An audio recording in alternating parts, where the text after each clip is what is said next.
Discuss करने वाले हैं टाइप्स ऑफ डिमांड।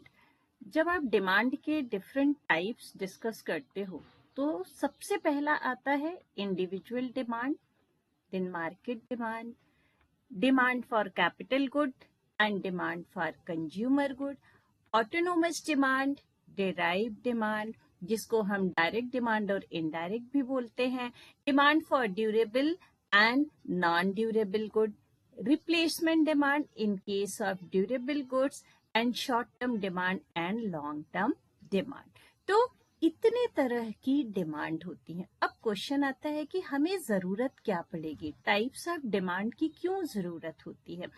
तो as a consumer there is no more need for this thing, लेकिन when you work as a producer, as a business person, 100% we have to know about all these types of demand।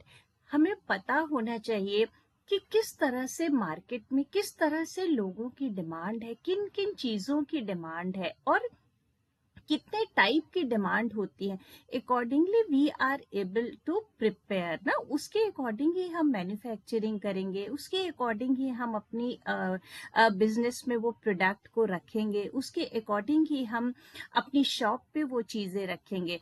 तो types of demand का role, types of demand की significance एक business person के लिए बहुत ज्यादा है, इंडस्ट्री में बहुत ज्यादा है, किसी कंपनी में बहुत ज्यादा है, क्योंकि हमें अगर पता ही नहीं होगा तो हमारा प्रोडक्शन, हमारा मैन्युफैक्चरिंग उसके हिसाब से नहीं हो पाएगा ना।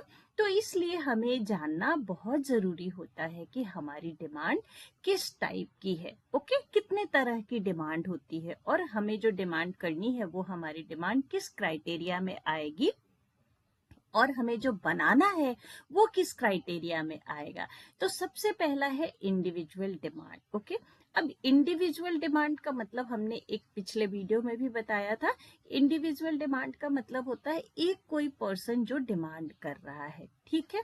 तो इंडिविजुअल का मतलब है एक बंदा ना, एक इंसान जो डिमांड कर रहा है। अब वो इंडिविजुअल किस बेस पे डिमांड करेगा ना, तो basis of individual demand, being a industry person, being a you can say the business person, हमें ये पता होना चाहिए कि कोई भी इंडिविजुअल क्या क्या पैरामीटर्स लेके चलते हैं, किन किन बेसिस पे वो डिमांड कर सकते हैं। तो सबसे पहला पॉइंट आता है यूटिलिटी।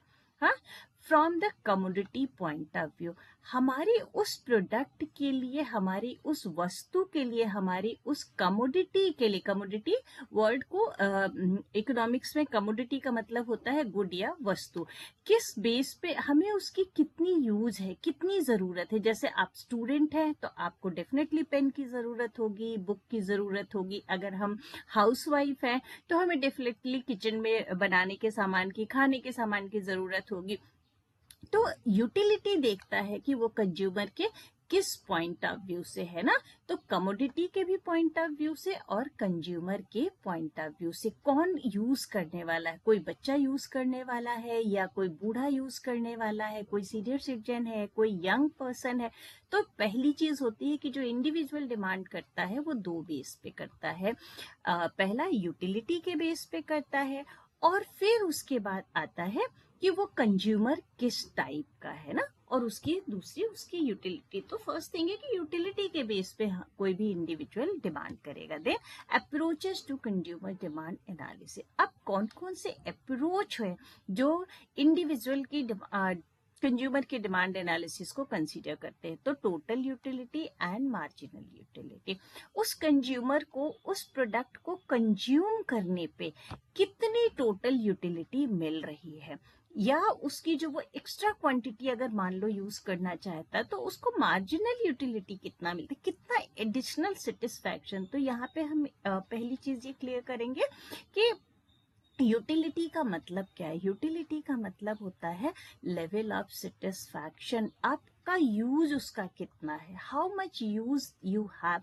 अब मान लीजिए एक बहुत कॉस्टली कारपेट है but you are the student, हाँ, तो आपके लिए कारपेट की इतना यूज नहीं होगा जितना कि उसकी जगह पे अगर आपको एक लैपटॉप दे दिया जाए ना, because you are the student, तो 100% you are having more use of a laptop rather than a carpet, ठीक है। इसी तरह से मान लीजिए एक कोई भूखा बंदा है, अब भूखे को